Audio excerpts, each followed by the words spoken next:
अस्सलाम वालेकुम, मैं हूं सरदार तिब खान और आप देखें GNN। नाज़रीन, इस वक्त मेरे साथ मौजूद हैं फैसल जवेद साहब मौजूद हैं। फैसल साहब बताइएगा, एक तो इमरान खान साहब से आपकी बड़े टाइम बाद मुलाकात हुई थी जेल में, तो खान साहब से मुलाकात करके आपको कैसा लगा और खान साहब ने क्या आपको कहा जब आपको उन्होंने दाढ़ी की हालत में देखा? और वैसे भी खान साहब के साथ आपके पुराना तल्लक है, क्या कहा खान साहब ने आपको? नहीं, बहुत जो है ना मुश्किल से मुलाकात हुई। 4 दफ़ा अडयाला जेल के बाहर आप तो वहाँ थे और जा कर और फिर हाई कोर्ट से मुतअद्दिद ऑर्डर्स लिए और फिर जाकर एक मुलाकात हुई और बहुत खुशी हुई। हम बैठे हुए थे और उन्होंने एक जगह हमें बिठाया और ख़ान साहब हमारे बाद आ रहे थे वहाँ पे, तो दूर से उनकी आवाज़ें आना शुरू हो गई। तो वो पूछ रहे थे कौन कौन आया ये वो। तो जब वो आए उन्होंने ट्राउज़र पहना हुआ था, टी शर्ट, तो इस तरह से लगा कि जैसे हम कैद हैं और वो हमें मिलने आए हैं, यानी कि इमरान खान आज़ाद है और हम वहाँ बैठे हुए हैं, वो हम कैद है, ये फ़ील हो रहा था। और वो हमें मिलने आए हैं, ये नहीं कि हम उन्हें मिलने जेल गए हैं। तो वो जोश जज्बा उनका और एक अल्लाह पर ईमान, एक मुस्बत उनकी एक सोच कमाल की थी और वो आया थी। एक तो बहुत फ्रेश थे वो, और फिर आते साथ उन्होंने वकील भी थे, तो 17-18 लोग थे वहाँ पर। तो उन्होंने खैर सलाम दुआ हुआ और हाँ, दाढ़ी का आपने बिल्कुल ये बात हुई। वहाँ अली मोहम्मद ख़ान थे, तो उन्होंने मुझे कहा कि तुम अपनी दाढ़ी जो है ना थोड़ी सी ट्रिम करो, जिस तरह अली मोहम्मद ख़ान ने।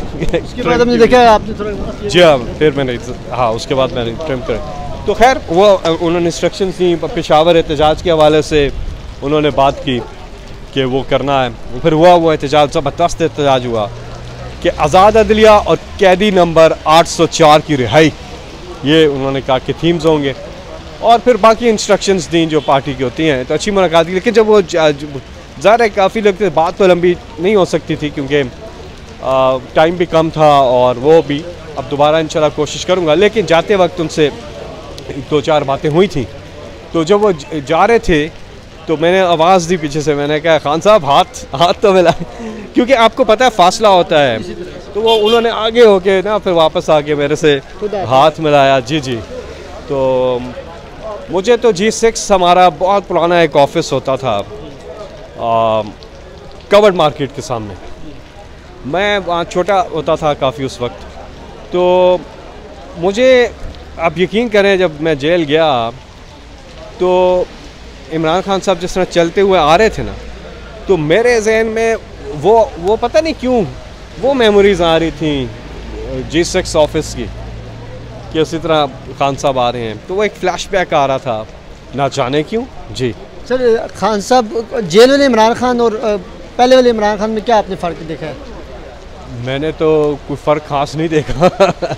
मैंने तो ये देखा है कि वो ही जज्बा, जिस तरह वो बनी गाला में आते हैं ना, चलते हुए ऊपर से दफ्तर आते हैं मीटिंग्स के लिए, वो उसी तरह आ रहे थे। बड़ा जज्बा माशाल्लाह, इतनी डिटर्मिनेशन, इतनी कमाल की रेजिलियंस शायद ही किसी में हो जो इमरान खान में है। और ये अल्लाह की देन है, बहुत नर्व स्ट्रॉन्ग है उनकी, फ़ाइट बैक करना जानते हैं और हर बार वो फ़ाइट बैक करके दिखाते हैं और कामयाब होकर दिखाते हैं अल्लाह के फजल से। और इस बार भी वो कामयाब होंगे इंशाल्लाह। कौम को जो है ना, कौम को भी उन्हीं की तरह पॉजिटिव सोचना है और उनकी कॉल पे उनकी जो हिकमत अमली है, वो जिस तरह से चाहते हैं उस पर हमें पूरी तरह से, पार्टी को, सबको पूरी तरह से उसी तरह से हमें अमल करना चाहिए। क्योंकि इमरान खान जो है ना, वो ये नहीं देखते हैं, कभी भी ये नहीं सोचते हैं कि मैं हार गया तो मैं क्या करूँगा। वो हमेशा ये सोचते हैं कि मैं जीत गया तो मैं क्या करूँगा। ये उनकी मेंटालिटी होती है, तो हमें भी उसी मेंटालिटी पे चलना चाहिए। आखिरी 2 सवाल मुझे ये बता दीजिए कि कल साइफर की भी समाअत शुरू होने जा रही है और कभी इम्कान है कि अगर ये केस जीत चला तो ये पहले की तरह ये भी मुअत्तल हो जाएगा सज़ा। तो क्या लगता है कि अलकादर में या किसी और केस में अगर इमरान खान साहब को सज़ा देकर अंदर रखने की कोशिश की जाएगी तो PTI की कानूनी हिकमत अमली तो वकला ही बता सकते हैं, लेकिन आप सियासी हिकमत अमली बताएं कि जो ग्रैंड अलायंस अपोजिशन के साथ PTI ने मिलकर बनाया है, पेशीन में पहला जलसा हो, तो क्या इस ग्रैंड लाइन से ये मौजूदा हुकूमत घर चली जाएगी? पहले तो बहुत ज़बरदस्त जलसे हुए हैं, ये पेशीन का और चमन का, हर चमन इमरान खान का और कमाल का जलसा हुआ, बहुत बड़ा जलसा हुआ। और आगे भी जो जलसे हो रहे हैं वो अवाम का एक मुतालबा है, कैदी नंबर 804 की रिहाई। ये अवाम का मुतालबा है। और दूसरा, ये जो आप कह रहे हैं पुरअमन एहतजाज, पुरअमन जलसे करना हक है, पूरी कौम की आवाज़ है। और एक होती है आपकी लीगल स्ट्रेटजी, एक होती है पॉलिटिकल स्ट्रेटजी। तो ये दोनों पैरेलल चलेंगी साथ साथ। हमें पूरी कोशिश करनी है कि तेज़ इंसाफ मिले। एक तो इंसाफ मिले, हम इंसाफ की बात करते हैं, और तेज़ इंसाफ मिले, क्योंकि अब तक तो आपने देखा है बहुत ड्रैग हुई है सिचुएशन। तो ये लीगल फ्रंट पे तो आपसे का वकला ज़्यादा बेहतर बता सकते हैं, लेकिन पॉलिटिकल फ्रंट पे अब ईद ख़त्म हो गई है और 2 जलसे हो भी गए, और अब पंजाब के जलसों के अनाउंसमेंट भी हो गई है। तो आगे फिर अब जलसे जो हैं, और उसमें आप देखेंगे लोग किस तरह से, औरतें, बच्चे, बूढ़े, बुज़ुर्ग, हर तबका जो है शरीक होगा कप्तान की कॉल पे लब्बैक कहते हुए, और उसकी एक आवाज़ होगी, कैदी नंबर 804 की रिहाई।